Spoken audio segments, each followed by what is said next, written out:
ilaha illallah belum lagi. Baru la ilaha tu 13 perkara. 13 tu lah. Jadi pendek kata, bila kita sebut la ilaha, itulah makna dia. Faham ya? Perbanyakkan kita sebut tadi. Jadi kita melihat di sini illallah. Kita abang sikit. Nanti tuan-tuan duk tanya pula illallah ni tak bagi tahu ke ustaz? Bagi tahu sikit. Boleh tak ya? Bagi lengkap lah. Sekurang-kurangnya kita dapat dah sedikit. Illallah. Illallah ni ada banyak lagi ya. Yang pertama dia tadi ni illallahul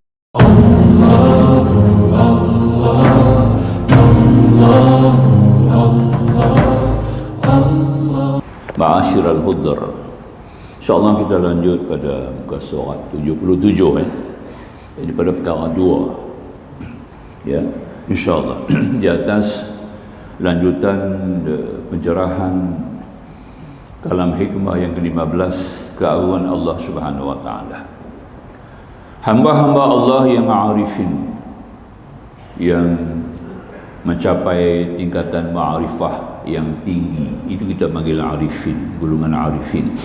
Hamba-hamba Allah yang ma'rifin dan muhaqqiqin, yang menguasai al-muhaqqiqah dengan jelas, dengan penuh hikmah anugerah daripada Allah, tidak melihat adanya selain Allah. Itu dia ya, sama ada pandangan zahir maupun pandangan batin, yang hanya dilihatnya adalah Allah Subhanahu wa taala dalam semua keadaan. Sebab dalam hati dan perasaan mereka telah begitu tebal keyakinan dan akidah tentang Allah Subhanahu wa taala, tidak perlu selainnya. Tetapi segala-galanya itu adalah dari Allah Subhanahu wa taala yang maha cukup dengan zatnya dan sifatnya, yang kita kumandangkan setiap kali dalam lafaz bacaan qiraah Fatihah kita, iyyaka na'budu wa iyyaka nasta'in. Ini adalah tauhid ubudiyah. Ayat yang kita baca tu, iyyaka na'budu wa iyyaka nasta'in, menjurus kepada tauhid ubudiyah, iaitu peranan kita sebagai hamba yang telah pun mengenali Allah, mengetahui dengan jelas bahawa tidak ada yang sebenar-benar mewujud melainkan Allah Subhanahu wa taala. Itu yang diartikan dengan akidah yang sejati dalam menjurus kepada tauhidul af'al, melihat dengan mata hati, lebih tepat dengan hati yang bersih, bahwasanya setiap segala yang wujud, yang mawjud hanyalah Allah Subhanahu wa taala. Jadi yang kita lihat sekarang ni, makhluk yang kita cepati, kita dapat lihat seluruhnya ini dikategorikan dalam wajah Allah. Masih lagi kita sebut Allah, wajah Allah. Kita ni adalah daripada wajah Allah Subhanahu wa taala. Itu paling jelas ya. Wajah ni artinya zahir daripada 4 sifat yang telah kita sebut sebelum ini. Zahir wajah Allah ni daripada 4 sifat. Yang pertama sifat al-qudrat, kedua sifat iradat, yang ketiga sifat ilmu, dan yang keempat sifat hayat. Jangan lupa 4 sifat ni paling penting sekali. Sifat ma'ni 7, tapi 4 ni yang paling menonjol dalam kita menghayati wajah Allah. Inni wajahtu wajahi kepada Allah ya. Wajah kita kepada Allah. Maknanya kita melihat seluruh alam langit bumi ini tidak wujud melainkan dengan kewujudan atas wajah Allah, dengan bekasan daripada sifat kudratnya, sifat iradatnya, sifat ilmunya, sifat hayatnya. Itu yang diartikan paling penting sekali kita kena melihat. Di mana di sini akan, tetapi segala-galanya itu adalah dari Allah Subhanahu wa taala yang maha cukup. Wa kafa billahi syahida, itu yang maha cukup yang saya sebut pada mukadimah tadi ya. Dengan zatnya dan sifat-sifatnya, dia adalah qadim, adanya tidak berpermulaan. Maknanya sama ada perbuatan, sama ada zatnya, sama ada sifatnya, tidak ada permulaan. Artinya tidak ada satu zat atau mana pihak yang lain daripada Allah yang mengambil bahagian ataupun mencampur di dalam urusan pentadbiran alam langit bumi ini. Datang daripada suatu pentadbiran, alhamdulillahirabbil alamin. Itu tauhid rububiyah. ya, dan lagi kekal selama-lamanya. Berkata Asy-Syaikh Abdul Hasan Asy-Syadzili, bahwasanya kita melihat Allah Subhanahu wa taala adalah dengan penglihatan iman dan yakin. Mesti jurus oleh iman dulu. Iman yang haqqan, ya. Iman yang haqqan, bukan iman tamani, iman angan-angan, bukan. Iman angan ni dia percaya adanya syurga, percaya adanya neraka, tapi dia tidak mengikuti jalan-jalan yang menuju kepada syurga dengan sempurna. Dia tidak menghindari jalan-jalan yang boleh membawa kepada kebinasaan, iaitu jalan neraka. Ini kata Ibrahim Idham, ya, kepada sekumpulan orang-orang yang datang mengunjunginya, bertanya kenapa doa kami tidak makbul. Kami buat sembahyang minta hujan, ketika kemarau tak turun hujan. Kenapa? Kata Ibrahim Idham, antaranya kamu mengenal syurga, kamu mengenal neraka, kamu yakin adanya syurga, kamu yakin ada neraka, tapi kamu tidak menjalani jalan-jalan ke syurga dengan sempurna. Kamu tidak menghindari jalan-jalan yang boleh menjerumuskan kamu kepada neraka. Itu sebabnya doa kamu tidak makbul. Itu paling penting, ya, kita kena ingat. Itu iman angan-angan, nyaman. Aku sembahyang dapat syurga, aku tak sembahyang Tuhan azab aku dalam neraka. Dia duk kira yang tu aja. Itu iman tamani, dia panggil iman angan-angan. Tak jadi. Iman istidlal, hanya berdalil, ya, nak tunggu ada dalil baru nak percaya, ya. Nak tengok sungguh adakah dalil yang berkaitan dengan azab kubur ni, dapat tengok sungguh nyata baru nak percaya. Jadi bila dia tak percaya kepada azab kubur, dia tidak akan percaya kepada akhirat. Kelemahan kepada iman akhirat juga akan mundur, ya, sebab tak percaya kepada azab kubur. Paling penting tu. Ini soal yang dikatakan tadi, ini iman istidlal, tak mau juga, ya. Kemudian lagi iman taklidi, hanya main ikut-ikut turun, ikut orang ramai, ya. Ini macam lalang, ya. Dia ni ditiup lalang. Iman yang berdasarkan kepada ikut-ikutan, tak mau, tak jadi, ya. Kalau dia ikut tu yang sahih, adalah manfaat. Yang dibimbangi kalau ikut yang tidak sahih, akan jadi mudarat dan berbagai lagi yang akan membawakan kepincangan, kejatuhan, ya, dalam jerumus kepada kekufuran dan kesyirikan, kemunafikan. Itu di antara perkara yang kita paling tekan, paling jelas, ya.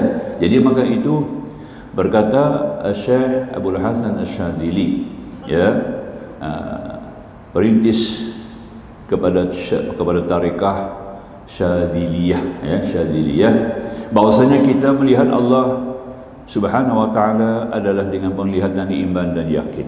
Oleh sebab itu tidak perlu lagi bagi kita dalil dan burhan. Burhan ni gambaran-gambaran, ya, yang perlu menjadi dalil. Tak payah.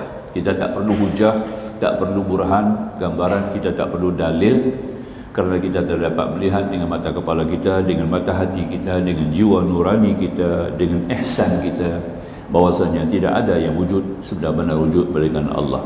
Yang menunjukkan wujudnya Allah Subhanahu wa taala. Di sinilah bila kita melihat dalam ungkapan kesimpulan, bila kita menyebut la ilaha illallah, la ilaha illallah, kita ambil ringkas la ilaha. Cuba kita tengok yang tu dulu, ya, kita halusi sikit lah, ya. Mudah-mudahan insyaAllah tuan-tuan dan puan-puan diberi Allah ilmu, ya. La ilaha, ambil sekerat dulu, tiada Tuhan. Ilaha ni Tuhan umum, ya. Jadi yang pertama, la ilaha la ma'buda, la ma'buda bihaqqin fil wujud. Itu maknanya. Maknanya tiada Tuhan yang disembah dengan sebenarnya dalam kewujudan ini. Itu dia. Itu yang pertama, ya. Disebut sebagai la ma'buda bihaqqin, dengan hak fil wujudi illallah. Itu artinya la ilaha. Kemudian yang kedua, la mustaghnan, la mustaghniyan an kulli ma siwahu wa muftaqiran ilaihi kullu ma adahu. Itu yang kedua. Yang kita la ilaha tu, kalau kita halusi lagi, ya, maknanya tiada yang terkaya daripada setiap selainnya dan yang berhajat kepadanya oleh setiap yang selainnya. Apa makna kaya ni? Menguasai segala-gala, memiliki segala-gala, mentadbir, mengatur segala-gala, menyusun, menentukan segala-gala, mentakdir dan menghendaki kewujudan ataupun tidaknya segala-gala. Itu artinya kaya. Semua di tangan dia, semua di bawah kekuasaannya, semua di bawah pegangan dan ketentuan dia sendiri. Wa rabbuka yakhluqu ma yasha'u wa yakhtar.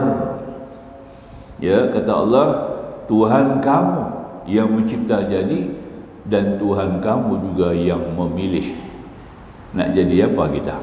Ya, itu paling pentingnya. Ini kita kena faham bahawa di sini diberikan kesempatan kepada kita untuk mengetahui bahawasanya tidak ada hak apa-apa kita kepada Allah.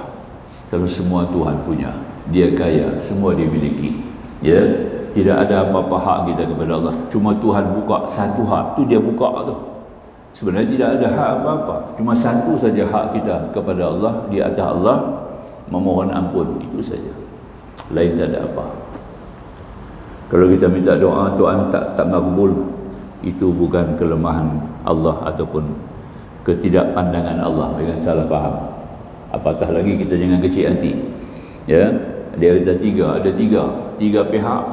Ya, kita tak boleh kontrol dia, kita tak boleh tentukan dia, kita tidak boleh hukumkan dia, dan kita tidak boleh memandang ataupun meminta apa-apa hak kepada tiga bulan. Dua makhluk, satu Tuhan. Yang pertama Allah. Allah kita tidak boleh menuntut apa-apa kepada Allah sebagai hak. Hanya atas ihsan. Ya Allah, tolonglah makbul hajat hamba, sembuhkanlah penyakit hamba. Nampak? Ya. Berilah hamba taufik hidayah, berilah hamba ilmu. Ini hanya minta, tak lebih daripadanya. Tuhan nak bagi tak bagi, itu hak dia. Ya. Dia tak bagi pun kita tak boleh kata apa, dia bagi pun kita tak boleh kata apa. Karena semuanya adalah milik dia. Ini artinya mustaghniyan, Allah tu kaya. Yang kedua untuk guru kita, termasuklah guru ilmu duniawi sekalipun lah, ya.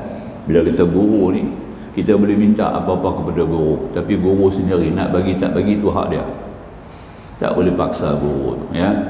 Tolong bagi saya doa ini, Tuan Guru bagi saya doa ini, Tok Guru tak bagi, jangan marah. Ya, Tok Guru tolong bagi saya ayat ini, Tok Guru tak bagi, jangan marah. Dia tahu dia nak bagi, kita tak bagi. Al-Imam Syafi'i, orang tanya soalan, diam, tak jawab, tak mau jawab. Tapi dia tanya, ya Tuan Syekh tak jawab soalan saya. Aku sedang memikirkan patut aku jawab ataupun tidak. Aku lebih tahu nak jawab ke tidak. Itu dia. Ya, Imam Syafi'i. Ya. Sebab tu kalau Tok Guru ni kita minta apa-apa kat dia, dia tak mau bagi, jangan marah. Nampak? Kalau dia ikut kita jadi guru, dia ni murid. Nampak? Terbalik, ya? Kita arah dia buat begini, tolong bagi saya itu, tolong bagi saya ini. Guru tu ikut kita jadi guru, dia jadi murid. Terbalik. Nampak tak? Jadi pulang pada dia sendiri. Dia nak tolong kita ke, dia nak bagi hajat kepada kita ke, dia nak bagi doa kepada kita ke, dia nak ajak kita ke, dia nak tuntun kita, itu hak dia. Nombor 3, hamba dengan Tuan. Hamba dengan Tuan. Hamba pun boleh minta, ya, nah, bagi saya makan nasi. Tuan tak mau bagi, dia punya suka. Nampak tak? Sebab hamba tu 1% dia pegang oleh Tuan dia. Hamba, bukan bekerja tak. Hamba abdi, faham? 3 pihak ni dia tak ada hak. Ya, maka itu kalau Allah tak makbul doa kita, jangan kecil hati. Tok Guru tak makbul, tak bagi apa-apa bantuan tolong ayat ke doa kepada kita yang kita minta, jangan kecil hati. Nampak tak? Tok Guru tu tahu nak bagi ke tidak. Ya, dia ada pandangan dengan ilmu dia sendiri. Aku bagi boleh. Sebab tu banyak perkara saya sendiri pun minta Tok Guru, banyak perkara Tok Guru tak bagi. Ya, Rasulullah Abu Dzar Al-Ghifar minta jawatan, Nabi tak bagi. Sedangkan Nabi cukup sayang dekat dia. Ya, cukup dekat dengan sifat zuhudnya. Nabi kata tak boleh. Aku tak bagi dengan tak boleh. Nampak tak? Pasal apa? Hang ni ada satu sifat yang tak boleh kawal, sifat marah, baran tinggi. Tapi baran dia kena gaya lah. Baran kita tak kena gaya. Nah. Sampai ke sudah Nabi tak bagi dah. Nampak? ya, hang tetap lagu hang ya. Sedangkan dia ada kemampuan. Banyak sahabat-sahabat Nabi yang dilantik jadi governor, jadi wazir ya, jadi ketua suku kaum, dia langsung Nabi tak bagi apa ya, tak boleh. Anak Rasulullah Fatimah sendiri minta, banyak perkara dia minta Rasulullah tak bagi anak sendiri. Kerana Rasulullah lebih tahu patut ke tak patut, boleh ke tak boleh ya. Maka itu ini tiga pihak kita kena faham. Pertama Allah, kedua kita punya guru sendiri, yang ketiga tuan bagi seorang hamba, abdi tuan dia. Itu tiga perkara kita habaq, itu senang hukum yang kita faham tuan-tuan, supaya kita tuan-tuan akan lebih nilai tinggi ya. Baik, kita yang kena tanya, apa yang telah aku lakukan buat untuk Allah, apa yang telah aku lakukan buat untuk Tok Guru, apa yang telah aku lakukan buat tuan aku sendiri. Ini yang kita kena tanya. La yus'alu amma wa hum yus'alun. Al-Quran kata, dia Allah tak ditanya apa dia buat, mereka yang akan ditanya tentang apa mereka buat. Nampak tak? Kita kena tanya kita dengan Allah tu, apa yang telah kita lakukan sebagai abdi kepada Allah, sebagai hamba kepada Allah. Yang tu kita kena tanya. Bukan minta hak ya, awak Tuhan tak bagi, saya minta Tuhan tak bagi. Ini kita nak kena faham tuan-tuan, halus sedikit ilmu ni ya, kita kena faham. Baik, jadi balik perkataan Syekh tadi, kita lihat yang kata la ilaha, saya nak bang tu sikit supaya kita nampak keagungan Allah tinggi, semua Tuhan punya ya. Yang ketiga, la wajibal wujud. La ilaha tu artinya la wajibal wujud, artinya tiada yang wajib wujud. Wajib wujud ni mesti wujud, kena wujud, pasti wujud, itu wajib. Wajib pada akal, bukan wajib syarak. Faham ya? Wajib pada akal kita yang sempurna, yang siuman, Allah saja yang wajib wujud. Kalau ada yang lain wujud di samping Allah, sudah ada syarikah, tidak ada ketauhidan kepada Allah ya. Wujud apa yang wujud dalam semua perkara, dalam semua urusan kehidupan, dalam semua bentuk alam, dalam semua bentuk kelahiran yang boleh kita lihat, yang boleh kita khayal, yang boleh kita bayang, yang boleh kita lukis, yang boleh kita gambar, yang boleh kita sebut dengan lisan, yang boleh kita bercita-cita, yang boleh kita hajati, yang boleh kita inginkan. Semuanya itu adalah wujud dengan hanya semata-mata Allah. Ini kena faham dulu. Sebab tu kita kena awali dalam semua perkara dengan Bismillahirrahmanirrahim. Dengan Allah aku boleh datang ke masjid pagi ini. Bismillahirrahmanirrahim. Dengan Allah aku boleh berada dalam sembahyang subuh pagi ini. Itu bismillah ya. Sebab tu dia kena sebut sepanjang masa kita sehari suntuk, kita mesti sentiasa dengan basmalah.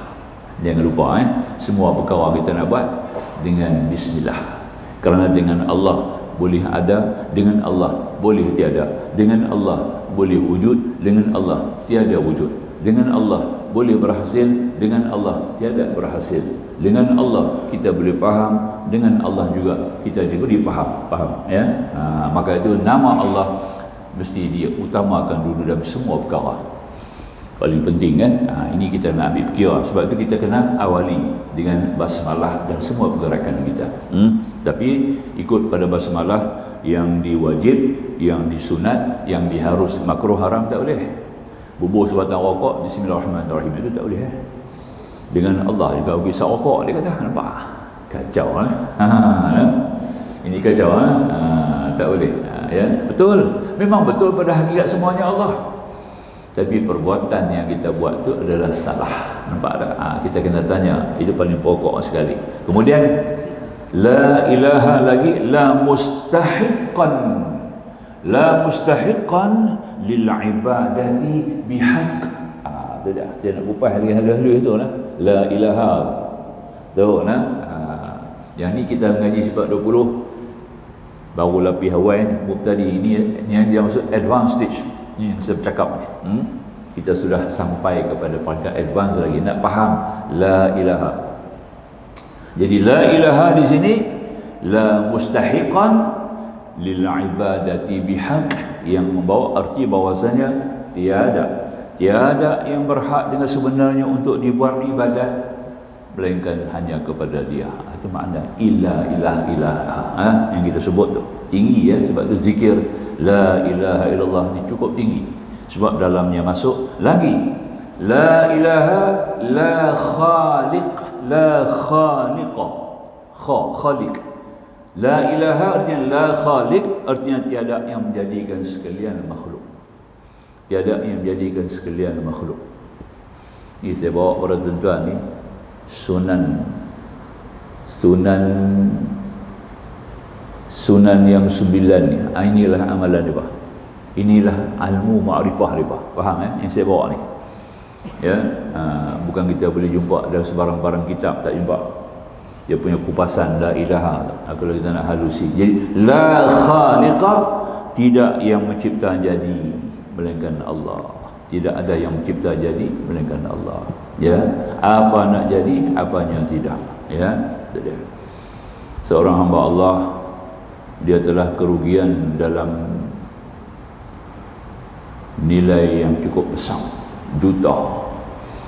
Minta tolonglah ustaz, buatlah apa-apa ya, supaya saya dapat balik hasil yang telah pun saya usaha begitu lama, telah hilang, rugilah dalam urusan perniagaan, rugi ya. Saya kata semua kerja ni kerja Allah. Kita nak minta kepada Allah supaya kembali balik kepada keadaan yang sempurna, supaya kita dapat balik apa yang kita hajar. Kita kena lihat apa yang telah kita buat kepada Allah. Yang tu kena tanya dulu. Betul semuanya. Pertama kita kena faham semuanya itu yang berlaku kepada kamu, kerugian yang kamu menimpa, apa juga ditimpai kamu, itu daripada Allah. Allah dah tentukan kamu akan jadi lagu ni. Kamu akan kerugian bagai-bagai, dan kamu juga kena tanya apa yang telah kamu buat kepada Allah. Tentulah kesalahan, ada salah kita, ada yang tak kena kita, ya. Maka tu Allah hukum kita, ya, mengikut jurusan mana yang kita terlibat. Kalau orang berniaga, rugilah. Kalau orang berpangkat, hilang pangkat. Kalau orang ada jawatan, hilang jawatan. Ya, nampak tu? Ini kerja Allah. Itu banyak la khaliq, yang betul la khaliq. Jadi kamu kena buat apa sekarang? Sahih. Bila kena bala musibah kepada kita tu, artinya ada kesalahan, ada salah, ada dosa kita. Tuhan tak akan buat kepada hamba-Nya yang bersih, yang saleh. Tuhan tak akan buat. Tapi Allah timpakan bala musibah ini kepada mereka yang durjana. Siapa yang telah melakukan kesalahan. Jadi sekarang ni kamu kena buat apa? Sebelum kamu nak doa kepada Allah, nak minta balik, ya, kerugian yang menimpa kamu, kamu kena mohon ampun kepada Allah. Banyak sabar. Sekarang ni senang saja.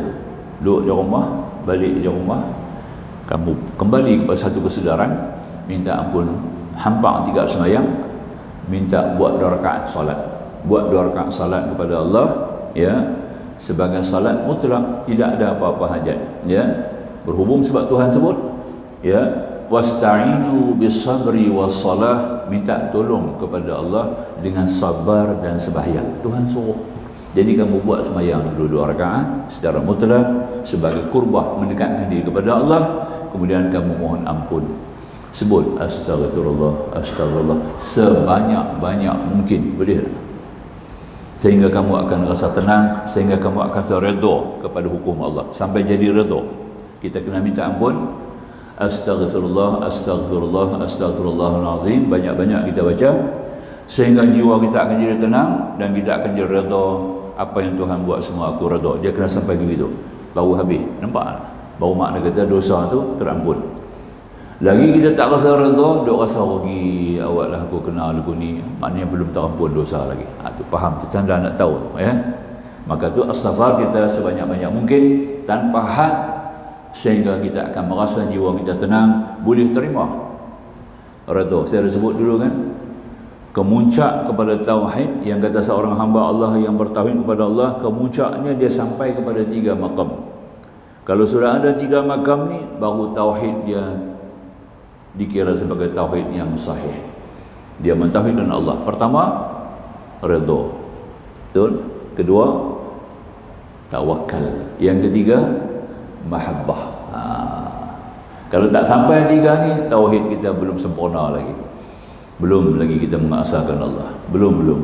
Masih ada lagi unsur-unsur syirik dalam diri kita. Nampak tak? Ya.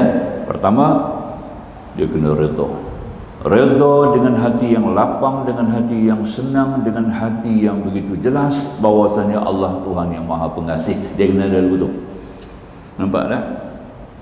Apa yang jadi kepada aku ini adalah limpahan anugerah kurnia kejadian daripada Allah Tuhan yang Maha Pengasih. Kena kata dulu tu. Nampak tak? Sampai tahap tu baru redha betul. Nak buat macam mana, kena terima apilah. Yang ni bukan redha lagi ni. Nampak tak? Ya. Orang putih kata desperate. Ya. Orang Melayu kata desperado. Tambah sikit, Mexican masuk sikit situ tak ada bukan nak buat macam mana, terima apilah. Ada Tuhan buat redha apilah, redha apilah. Nampak tak?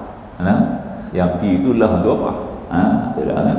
Makna kita kena terima lah. Nak buat macam mana? Kita suruh dia sabar, kita apa? Kalau tak sabar, apa lagi nak buat? Kena sabar lah. Ini semua orang tak faham, tak sampai redha lagi tau. Belum sampai redha lagi. Ya. Kalau orang redha dia tahu ini terbaik-baik, sebaik-baik perkara. Apa yang Tuhan buat sebaik-baik, baru kita ucap. Sebab tu kata Imam Ghazali, kita zikir la ilaha illallah wahdahu la syarikalah, lahul mulku wa lahul hamdu yuhyi wa yumiit wa ala kulli syai'in qadir. Kita zikir lepas sembahyang. Tambah sikit. Sebab ada hadis. La ilaha illallah wahdahu la syarikalah, lahul mulk wa lahul hamdu yuhyi wa yumiit biyadihil khair. Masuk itu.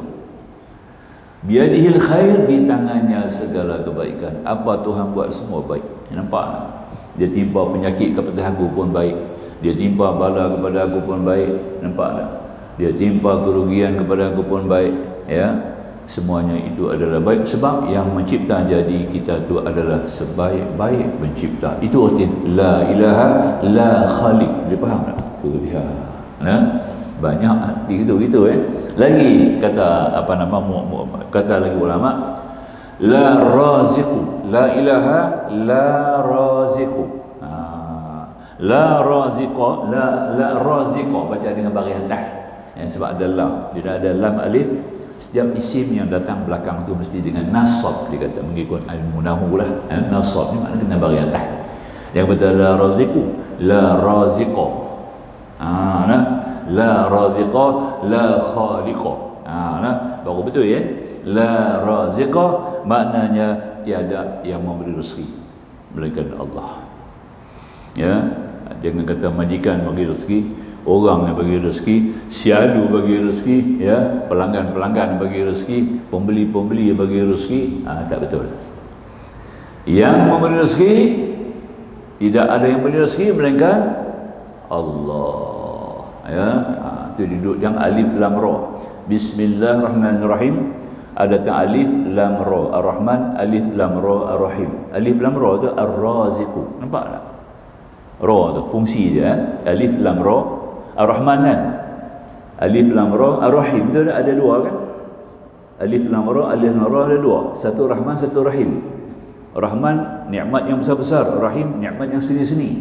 Jadi alif lam ra tu maknanya memberi rezeki kepada nikmat yang besar-besar. Alif lam ra memberi rezeki kepada nikmat yang halus-halus, yang seni-seni. Nampak tak ya? Ya, itu dia. Kita dapat rezeki, boleh dapat makan. Ni'matul ijad, dapat makan, tu penuh makanan atas meja. Macam-macam jenis makanan. Itu datang daripada sifat Rahman. Kemurahan Tuhan bagi. Nampak? Inilah kemurahan Allah, Rahman, ya. Rahim belum tentu. Boleh makan tak?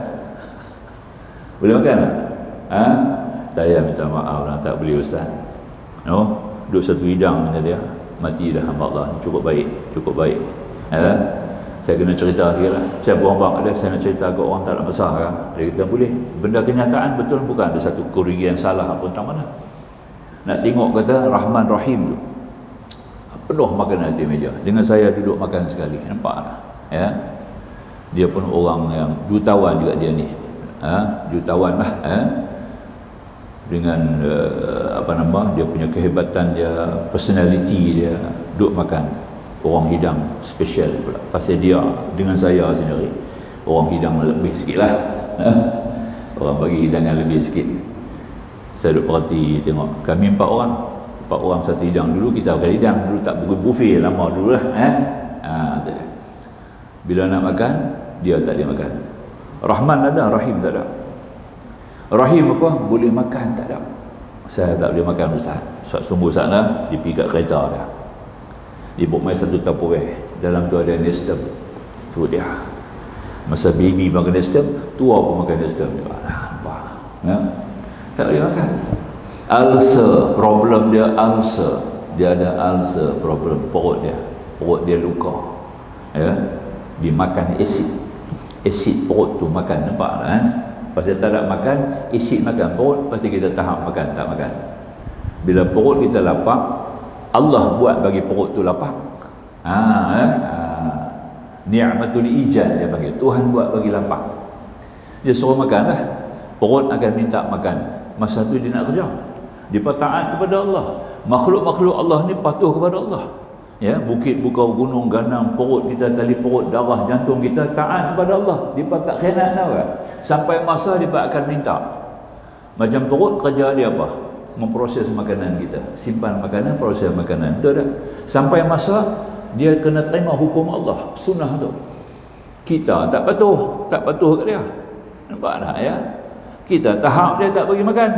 Kita tahap dia.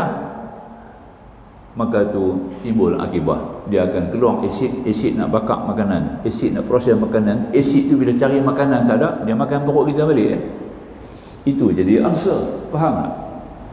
Gastrik orang kata. Betul tak? Cukup masa makan bila rasa lapar. Tu Nabi kata kami makan bila kami lapar. Pasal bila kami lapar maknanya perut tu telah meminta masa hak dia. Dia adalah makhluk Allah, dia patuh kepada Allah, dia tidak mengkhianati Allah. Yang khianat ni manusia. Lawan Allah, lawan perintah Allah, lawan hukum Allah ni dia. Jangan cara tak nampak kita lawan hukum, nampak tak? Masa lapar tak makan, masa nak tidur tak mau tidur, nampak tak? Ya. Tapi masa nak mengaji pergi tidur tu tak kena lah. Nampak tak? Kalau dia kata tu saya nak buat apa, Allah bagi saya tidur sah. Nampak tak? Tidak lah. Tak apalah sekali-sekala lah. Ni tiap-tiap kali. Nampak tak ya? Buka kitab dia boleh nak. Nampak tak? Tambah hutalah kitab lagi banyak lena. Nampak tak? Itu paling penting nak jaga tu kan. Itu kena jaga jugalah kan ya.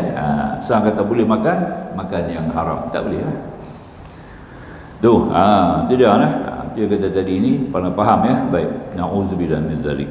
Dan yang lagi dia kata boleh faham ar-raziqa. Kemudian lagi la ilaha artinya la muhyiyah. Muhyiyah. Ya, tiada yang menghidupkan. Apapun yang Tuhan hidupkan semua bukan kita. Yuhyi wa yumit wa huwa ala kulli syai'in qadir. Semua ni masuk dalam sifat apa? Sifat harus satu. 20 wajib, 20 mustahil, satu yang harus ni satu. Nampak tak? Tu kita panggil wajah Allah tu. Kita kena faham laginya. La muhyiyah yang menghidup, kemudian la mumita. Tidak yang mematikan. Ya. Tadi ya, sama ada mati secara besar atau mati secara kecil. Ya. Banyak yang mati. Sebelum kita mati besar, ada mati kecil. Mati kecil tu apa? Habis kita punya sel dia pernah rosak. Orang tua ni dia terantuk sikit sakit. Terantuk jari sikit pun sakit, bukan main. Nampak? Masa muda tu boleh tumbuk dinding. Dia main panggil umur dah tua, kita punya sel banyak yang dah mati. Sebab tu bila kita sentuh benda sakit, nampak tak? Berjalan sikit, pijak pun sakit. Sakit-sakitnya bukan pasal apa? Sebab sel kita tu dah mati. Maka tu Nabi bawa macam mana nak hidupkan balik sel-sel ni. Ya, Allah bagi sunnah dia, puasa sunat. Nampak? Tu Nabi suruh puasa sunat Isnin, Khamis, 3 hari sebulan ni lah dia. Nak hidupkan balik sel-sel yang dah mati. Nampak tak? Puasa ni akan buang sel-sel yang rosak, Allah akan ganti dengan sel-sel yang baru. Tu dia, nampak tak? Tu berkat puasa. Orang tak nampak ya. Sel-sel yang lama dia buang. Itu puasa ni merupakan stem cell ilahiyah puasa. Saya guna istilah tu lah. Tak apa lah, kita pakai istilah tu boleh kan ya. Puasa ni merupakan stem cell ilahiyah ya. Sebab Allah akan hidupkan balik. Dia yang menghidup dan yang mematikan. Maka dengan berkat puasa kita dah buat secara rutin, jangan tinggal Isnin Khamis rutin, buat terus, puasa 3 hari sebulan buat terus, tambah lagi ya. Maka dan kita makan pula yang terbaik, benda-benda yang baik, Allah akan ganti balik sel-sel tu. Ya, dia akan bangkitkan balik. Sebab dia yuhyi wa yumit. Nampak? Faham tak? Cantik. Itulah ilaha. Boleh? Baik, sambung lagi. Dia kata tadi la muharrika. La muharrika artinya tiada yang menggerakkan. Tiada yang menggerakkan. La tataharraku illa biiznillah. Tidak ada yang boleh bergerak satu zarah pun. Satu duli habuk pun tak boleh bergerak. Tak boleh bergerak melainkan dengan gerakan datang daripada Allah. Kita nak gerak jari Allah punya. Nampak tak? Ya, maka tu amal. Kalau kita ada masalah dengan anggota kita, mana-mana anggota yang agak tak boleh nak bergerak lagi dengan sempurna, ya, kita amal dengan nama Allah Al-Bari'u. Al-Bari, Al-Bari, Al-Bari, Al-Bari, Ya Bari, Ya Bari, Ya Bari. Nampak tak? Amal banyak-banyak, insya-Allah dia akan hidup. Benda yang dah mati itu akan bergerak balik. Nampak tak? Jari kita mungkin ada jari mati ke accident kan, jari dah tak boleh berfungsi lagi kan. Amalkan dengan Ya Bari, Ya Bari, sambil kita duduk main jari kita sebut Ya Bari, Ya Bari, Ya Bari, Allah izinkan balik boleh. Nampak tak? Sebab dia datang daripada nama Allah. Sebab tu sebut dalam ayat Hasyr, ya. Ya, Al-Bari'ul Khaliqul Bari'ul Musawwirul Lahul. Tu ada sebut kan? Sifat bari penting itu adanya apa dengan nama Allah. Inilah dia. Seru dengan mana-mana nama yang kendaki, semua nama itu baik bagi Allah, semua ada hubungan kait dengan Allah. Kita minta hanya kepada Allah, kita tidak minta kepada yang lain, maka sifat Allah yang bari dia. Lagi apa kita baca lagi? La musakkina, la musakkin, la musakkin artinya tiada yang mendiamkan. Ya, satu orang boleh diam, satu orang, satu benda boleh diam, satu bera boleh diam, bala musibah boleh diam, berhentinya gerak gempa, Tuhan diamkan balik gerak gempa tu. Ya, Umar bin Khattab berlaku gerak gempa sekali di Madinah berlaku gerak gempa, dia tepuk tapak tangan dia atas bumi. Apa tak kena dengan hang ni? Dia tanya kat bumi. Itu dia. Ya bumi, apa yang tak kena dengan hang ni? Nampak tak? Mesti yang marah ni. Bumi dah mula marah. Sebab yang berjalan atas bumi itu banyak melakukan kemungkaran. Ya, banyak melakukan kemungkaran. Maka itu bumi marah. Bumi minta kepada Allah, ya Allah, ya, engkau ambil mereka daripada aku, engkau jadikan mereka daripada aku. Nampak? Sekarang mereka berjalan atas muka bumi aku, mereka menentangmu, mereka melanggar hukummu. Nampak tak? Ya, mereka telah menyekutukan kamu. Ya Allah, izinkan aku nak goncang mereka. Itu dia, nampak? Allah izin jadi gerak gempa. Nampak tak? Itu gerak gempa.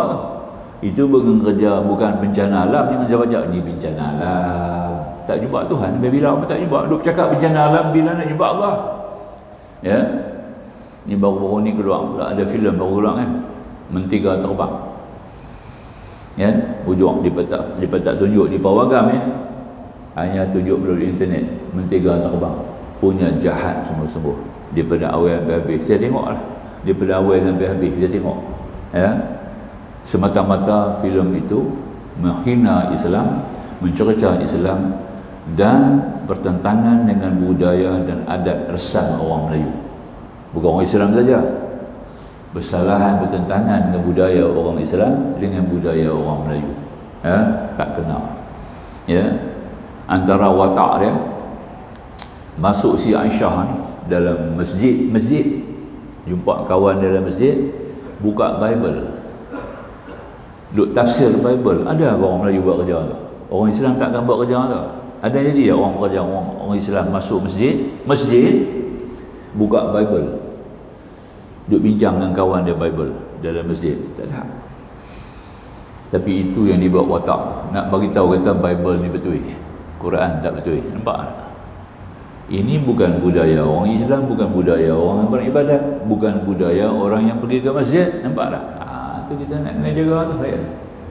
Si Hindu ni buat main pau, ya, dia minta nak makan, Hindu dia kata tak boleh, pau ni ada babi, haram, membatalkan makan. Hindu pula beritahu kat dia kata haram. Dia kata tak apa, aku nak makan juga, dan makan dia kata sedap pula. Nampak? Ini bersalahan dengan fitrah orang Melayu. Orang Melayu sendiri kalau buat jahat macam mana sekalipun, dan babi dia tak makan. Nampak? Ya? Kalau dia tak beriman macam mana pun, kalau iman dia tak kuat, tak semayang pun, tak makan babi. Oh, babi tak boleh. Cukup marah. Betul ya? Ini saya bertentangan dengan budaya Melayu ya. Yang si bapa pula pakai seluar pendek pula, ada tatu pula di dada, ya, di belakang tengkuk. Bagi kebebasan kepada anak boleh pilih agama mana dia mahu. Nampak tak? Seolah-olah Islam ni sudah tidak ada nilai lagi. Hang boleh pilih mana agama hang mahu. Itu juga bertentangan dengan perlembagaan, bertentangan dengan hukum, bertentangan dengan Al-Quran, bertentangan dengan fitrah manusia. Ya, ini antara boleh tuan-tuan boleh tengoklah. Sengaja dibuat filem tu, tapi filem tu tidak dibuat melalui FINAS, tidak ada kelulusan dalam FINAS, dan watak-watak dia pun tidak ada pendaftaran dalam FINAS ya. Maka itu dia merupakan satu usaha yang jahat yang dilakukan oleh satu pihak yang tidak bertanggungjawab, dengan sendirinya telah membawa kepada unsur-unsur murtad dan kekufuran ya, munafik dan kesyirikan. Nauzubillah. Itu baru nama pula Mentera Terbang. Nak kena jaga tu lah, kita takut anak-anak kita lah ya, yang bawah daripada jurusan fundamental, lebih rendah daripada fundamental Islami, mungkin akan terpengaruh dengan unsur-unsur itu, akan jadi sebagai suatu da'iyah yang merosakkan umat Islam. Nauzubillah ya. Tuan-tuan boleh buka tengoklah, tak ada salah apa. Tuan-tuan dah ada pegangan, kita tak akan terpesong, dan kita pun akan jadi perkara tu pelik sikit lah, cerita tu lah, tak masuk akal ya? Bukan kata benda tu logik, kaedah yang disusun tadi tidak masuk akal dan tidak sesuai ya, dengan budaya kita sendiri. Kita sendiri akan jadi ya, baik. Jadi makanya satu perkataan, satu perkara yang kita kena ambil lagi ya, dia kata tadi la ni disebut la musakkina, tiada yang mendiamkan. Yang mendiam sesuatu adalah Allah. Jadi bala musibah, terhentinya gerak gempa kerja Allah. Nampak tak? Kita boleh usahalah buat itu, buat ini ya. Meteorologi boleh nak usaha ya. Tapi hanya sekadar usaha, tidak lebih daripada memberi kesan ataupun boleh menolak. La dar wala nafi' melainkan Allah ya. Ad-darun nafi' wallah, yang beri mudarat, beri manfaat, kita dah faham Allah ya. Maka itu kita tidak perlu kita menilai apakah ada pada pegangan makhluk, awak dia tak buat ni, awak tak buat yang tu kan. Ini urusan duniawi yang boleh kita bincang, tak ada ikhtiar saja. Kita kena pakai ilmu yang Tuhan telah anugerah kepada kita. Pakailah ilmu fizik kita, ilmu matematik kita ya, ilmu kesihatan kita, kena pakailah semua ilmu ni, baru kita akan dapat melihat. Sambung lagi, la nafi'a, la ilaha la nafi'a, tiada yang memberi manfaat. Kita nak makan ubat ya, sebut ad-darun nafi'u wallah. Nampak tak? Infa'anni, ya Allah bagikan manfaat kepada aku. Minum ubat insya-Allah sembuh. Ubat tu beri manfaat. Walaupun ubat dah memanglah satu benda yang baik sebagai wasilah penyembuh ya. Awak tak ada bateri dah. Tak ada bateri ya. Cuba Mak Noor tengok. Mak Noor bagi Ustaz. Pakai. Alhamdulillah. Ya, terima kasih. Bateri dia weak. Bateri weak buka balik. Ya. Buka balik. Bateri dia weak. Ya, kita pakai apa? Apa insya-Allah sikit lagi. Insya-Allah ya. Ya, boleh boleh dengar ya insya-Allah. Baik. La nafi'a, tidak boleh beri manfaat melainkan Allah. Walaupun ubat memang sah ya, ubat tu satu benda yang baik sebagai wasilah penyembuh, tapi kita masih kena sebut manfaat, kesihatan, keafiatan, bukan ubat. Nampak tak? Sebab kita dah pegang mula la maujuda illallah. Tiada yang wujud melainkan Allah. Wujud sihat, wujud baik, wujud ubat, wujud makanan, wujud kekenyangan, wujud kemanfaatan, apa juga adalah Allah. Mana boleh wujud sendiri? Ya, ubat boleh wujud sendiri ke manfaat dia? Tak boleh. Sebab dia makhluk. Itu kita sebut tadi. Makanya kita kena baca sebelum kita nak makan ubat, ad-darun nafi'u wallah, Allah manfa'ni, ya Allah beri manfaat kepada aku, ya. Ya.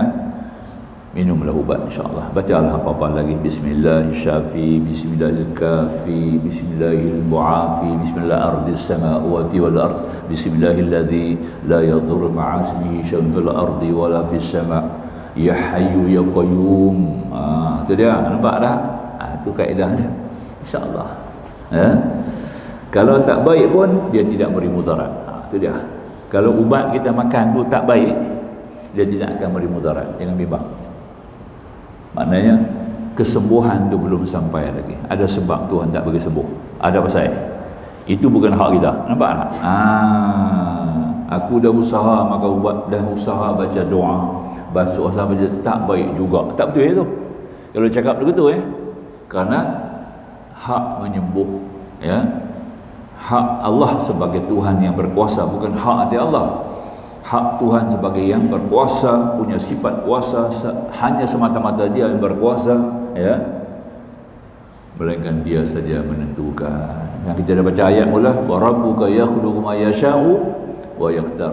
Tuhan kamu yang menjadikan, lagi dia berkehendak, lagi dia pilih, bukan kamu yang pilih.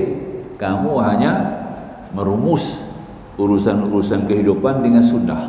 Sunnah dia sakit maka ubat. Betul tak? Sunnah dia dahaga minum ayam. Sunnah dia mengantuk pergi tidur. Itu sunnah dia. Dia tak? Ya. Itu berapa sunnah, ya.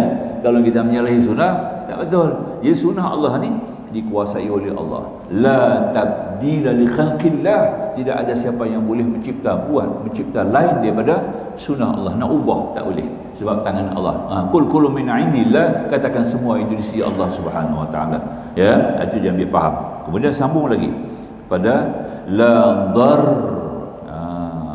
ila ilaha la dar, makna kata tiada yang beri mudarat melainkan Allah. Ya, kita kena, orang kena kemalangan ke, kena bala musibah ke, mudarat Allah punya kerja. Macam tadi saya kata tadi, orang yang rugi banyak tadi, ya, kerugian dan penjagaan, ada salah kamu lah. Kamu kena minta ampun kepada Allah. Kemuncak dia Astaghfirullahaladzim. Itu saja Tuhan buka pintu bagi kita. Dengan Astaghfirullahaladzim akan selesai urusan kamu. Sebab Tuhan padam dosa. Bila dah dosa tidak ada, akan adalah manfaat dan kebaikan yang akan timbul. Nampak? Itu faham dia. Kemudian lagi yang terakhir sekali, yang ke-13, la mutasarrifa fil wujud. La mutasarrifa fil wujud, makna kata tiada melakukan yang kewujudan itu, tiada yang melakukan pada kewujudan itu. Semua yang wujud ni tiada yang wujud melainkan dengan Allah. Itu kita panggil wajhullah. Inilah 13 perkara, ya, mengikut Wali Songo. Pengajian depa lah, ulama-ulama tauhid Wali Songo. Depa lah bawa tauhid ni, yang saya bawa kepada tuan-tuan ni, kitab depa lah saya baca ni. Nah, menguraikan la ilaha illallah belum lagi. Baru la ilaha tu 13 perkara. 13 tu nah. Jadi pendek kata, bila kita sebut la ilaha, itulah makna dia. Faham ya? Perbanyakkan kita sebut jadi. Jadi kita melihat di pada sini illallah. Kita bang sikit. Nanti tuan-tuan duk tanya pula illallah ni tak bagi tahu ke ustaz? Bagi tahu sikit. Boleh tak, ya? Bagi lengkap lah. Sekurang-kurangnya kita dapat dah sedikit. Illallah. Illallah ni ada banyak lagi, ya. Yang pertama dia tadi ni, illallahul ma'budu bihaqqin. La illallahul ma'budu bihaqqin. Saya baca dulu tu lah. Yang berarti hanyalah Allah yang disembah dengan sebenarnya. Itu dia. Hanyalah Allah yang disembah dengan sebenarnya. Sembah di sini tiga perkara. Pertama, dengan jasad. jasad kita tunduk pasrah dalam urusan yang kita sebut solat sembahyang. Jangan sembah kepada yang lain, maknanya jangan kita mengibadati hanya kepada Allah. Kedua, yang kata tadi ini, kita ibadat kepada Allah, kita bergantung langsung semua hajat kita kepada Allah. Itu artinya sembah. Nampak tak? Waktu kita sebut iyyaka na'budu wa waw tu berfungsi. Iyyaka na'budu, akan dikau yang kami sembah, wa dan tu besar tu. Dan kepada engkau kami minta tolong. Nampak tak? Sebab yang kedua, kita tidak akan bergantung pertolongan kita hanya kepada Allah. Jangan minta tolong kepada lain. Itu maknanya sembah. Yang kita tidak disembah melainkan Allah. Sembah yang ketiga. Yang ketiga itu artinya dalam memenuhi keperluan kehidupan kita sebagai seorang hamba. Maknanya kita akan serah semua kewajipan gerakan kehidupan kita ini kepada Allah. Itu dia panggil taslim, yang kita sebut dalam doa iftitah, ya, wa ana minal muslimin. Itulah dia. Wa ana minal muslimin artinya pasrah, kita serah semua kepada Allah 100% total. Nampak tak? Inilah tuan-tuan yang kita nak bawa dalam kehidupan kita, ya. Kalau kita tak boleh faham lagu ni, kosonglah jiwa kita dengan Allah. La ilaha illallah. Itu paling penting sekali lah, ya. Ini yang penting kita nak bawa ni, ilmu ni yang kita nak kena hayati. Ilmu ni lah yang kita kena bawa di depan Allah Subhanahu Wa Taala, ya, dalam 3 keadaan. Pertama, kita dah bertemu dengan Allah pada alam arwah dulu sebelum kita jadi manusia di bumi, ya. Kedua, kita bakal bertemu dengan Allah dan urusan kita akan pergi ke Mekah menunaikan haji. Nampak? Itu kita kena pergi buat haji semua hidup sekali. Nak serah ni benda ni, ya. Nak bawa benda ni lah. Kalau benda ni tak ada, pergi mengaji apa? Pergi kerja haji, buat apa? Ya. Kita nak bawa jiwa kita. Sebab dalam perbuatan haji ni, dia lebih kepada perbuatan. Mana ada bacaan wajib dalam bacaan haji ada? Tak ada. Dalam haji tak ada bacaan wajib apa? Tak ada satu bacaan pun, ya. Saya kata orang nak pergi haji, Ustaz nak kena baca doa-doa hafal ni, buku tabung haji tu banyak doa nak hafal. Nak hafal tak mau hafal sudahlah. Ya. Yang penting hang kena bawa jiwa tauhid tu hang kena bawa. Jiwa tauhid tu kena kemas. Nampak tak? Ya. Lagi kemas jiwa tauhid, kita akan rasa kesan kita tawaf kepada Allah. Kesan tawaf tu kita akan rasa begitu tinggi dan murni, ya. Ni makrifah ni. Sambil duk tawaf tu boleh keluar air mata, nak buat lagi. Kalau tawaf tak keluar air mata tu tak ada apa lagi. Nampak? Kalau duk tengok jam besar, tengok yang tu, tengok yang ni, tawaf apa? Jadi kita tawaf tidak ada jiwa muhsinin. Muhsinin tu, jiwa muhsinin tu tak ada. Nak tawaf apa? Nampak? Sebab kena ada di sini pada awal. Kita kena bawa di sini jiwa muhsinin. Supaya kita akan tawaf, ya, dan pusingan yang sama pusingan. Bawa jiwa muhsin, ya, berapa kerat yang ada ilmu ni. Maka tu Nabi kata, Sayyidina Umar kata, tak lebih banyak makan angin je lah. Orang pergi buat kerja haji macam makan angin je lah. Sebab dia tak ada ilmu ni. Tak ada ilmu ni jadi lu makan angin lah. Nampak tak? Tak beri kesan lah. Pula banyak orang buat umrah lagi, kan. Cukup banyak. Semalam jumpa kawan dia kata lagu lebih pada haji lagu Ustaz dia. Penuh sangat-sangat, sampai nak gerak pun payah. Tu dah, ya. Bertimbun-timbun dia kata, ya. Tapi tak lebih daripada makan angin. Ni tidak ada jiwa muhsin ni, tak ada. Kita nak tawaf ni kena bawa jiwa muhsinin. Muhsinin ni apa? An ta'budallaha ka'annaka tarahu fa illam takun tarahu fa innahu yarak. Kamu beribadati Allah, kamu memang sebagai abdi kena ibadat kepada Allah. Bila kamu beribadat, kamu sedar beribadat, seolah-olah kamu melihat Allah. Nampak tak? Melihat dengan nurani, bukan melihat dengan mata kasar. Nurani, jiwa kita. Nurani ini melalui mata hati, mata jiwa, budi ihsan. Nampak? Itu dalam dia, ya. Akal budi di bawah. Ni bukan, ni tengok, ni nak tengok luar, ya. Akal ni tengok luar. Ni akal dalam, akal budi dia panggil, ya. Itu kita kena faham. Fa illam takun tarahu fa innahu yarak. Memang jelas kamu tak boleh tengok Allah dengan mata kasar, tapi Allah melihat kamu. Ayang tu kita nak jiwa muhsin tu. Tu kita pusing, tu kita tawah. Makna kata wa huwa ma'akum aynama kuntum. Di mana juga bersama Allah bersama kamu, dimanapun kamu berada. Maknanya Allah bersama kamu dalam gerak kamu, dalam bacaan kamu, dalam zikir kamu, dalam makan minum kamu, dalam usaha kerja kamu, dalam gerakan kamu, dalam budaya kehidupan kamu, dalam matlamat kamu, dalam urusan kamu dan program kamu. Semuanya Allah bersama kamu, bukan kamu. Dia dia mobil tu baru ada reti haji tu, nampak tak ada, jadi makan angin. Sehingga orang tanya kita, saya sa'i ni saya tak nampak. Apa ada sa'i Ustaz? Jalan pi 7 kali ni dia tak nampak. Dia tanya kat saya tu, sa'i ni apa Ustaz? Jalan pi apa nampak? Tidak. Saya kata pasal tak ada dalam, tak ada ilmu dalam tu, pasal tu orang tak nampak benda tu. Ya. Sa'i ni dia masuk dalam muhasabah. Allah suruh kita muhasabah diri kita. Nampak? Jalan pi, utara, selatan, utara, timur, utara, selatan, utara, barat. Kita berjalan dari ini sebagai menghisab diri kita sendiri sebagai hamba Allah, ya, supaya kita dapat mengenal Tuhan. Ini urusannya. Kita menghisab Allah dalam lima sifat. Kita menghisab diri kita ni, tuan-tuan, halusi sikitlah nah. Kita menghisap diri kita ni, ini orang sa'i ni. Ya. Dalam kursus kita ajar ni, orang ni pening. Dia tak sampai makan, pergi ajar. Apa kursus mai semua bukan orang yang mengaji macam ni. Ya. Kita tak tahu ni. Maka kita tak boleh abang. Dalam kursus tak boleh bawa. Bukan masa dia. Akan jadi fitnah balik. Nampak tak?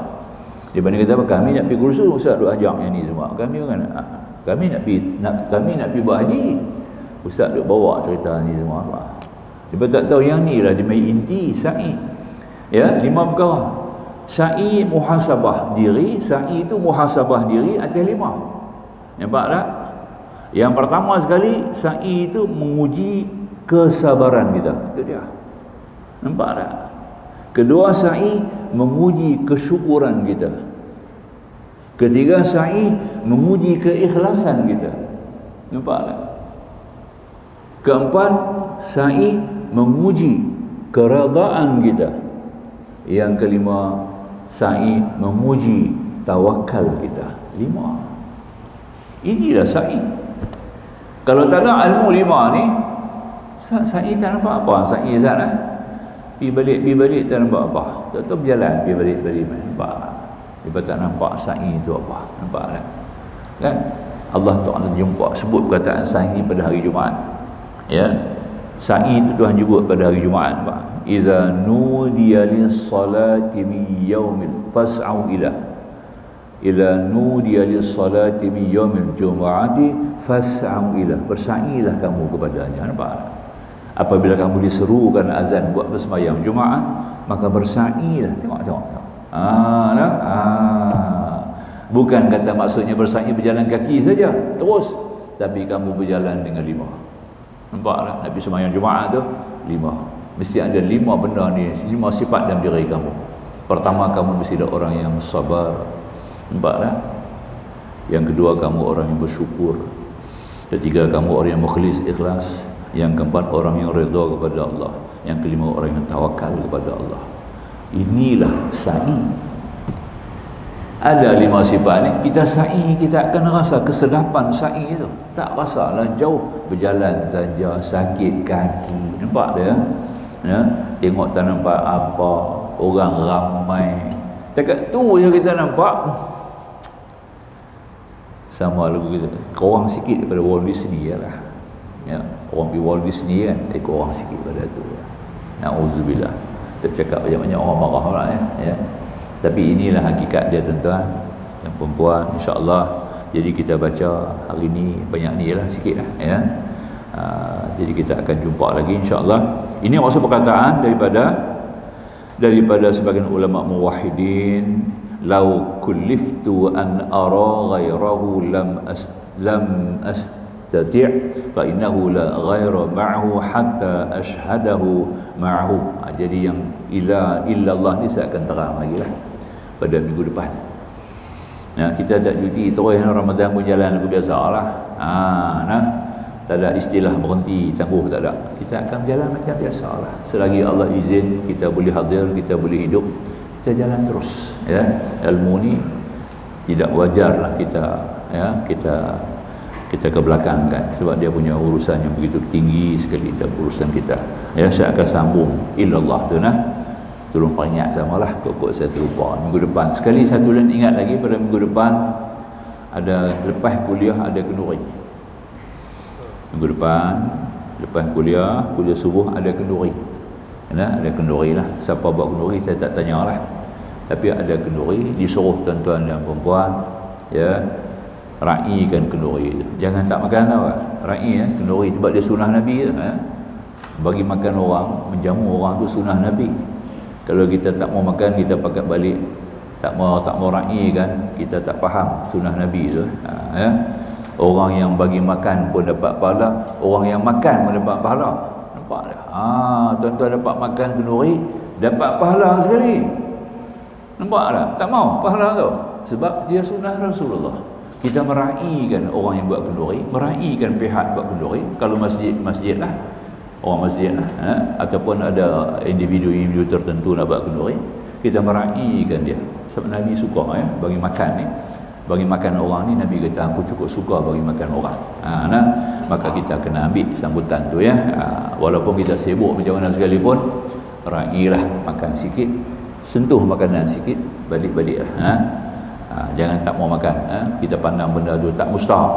Jangan buat begitu. Seolah-olah kita menolak satu kebaikan daripada Rasulullah. Kita tak nampak sifat Rasulullah. Orang tak kenal Rasul. Tu. Tapi bijarah Rasulullah di Madinah. Buat apa? Bijarah Nabi, kita tak kenal Nabi. Masalah juga tu. Jangan kenal Allah saja, Nabi pun kita kena kenal sifat-sifatnya. Wallahu a'lam. InsyaAllah kita akan tangguh, kita akan jumpa lagi pada minggu hadapan. Ambil dan inilah maksud perkataan sebagian ulama muwahhidin kita ambil dari situ. Bismillahirrahmanirrahim. Alhamdulillahil alamin. Wassalatu wassalamu ala rasulin nabil karim nabiyina Muhammad wa alihi wa sahbihi ajma'in. Subhanaka la ilma lana illa ma 'allamtana innaka antal alimul hakim. Rabbi shrah lana sudurana wa yassir lana umurana. Rabbana atina fid dunya hasanah wa fil akhirati hasanah wa qina adzabannar. Walhamdulillahil alamin. Wassalamualaikum warahmatullahi wabarakatuh.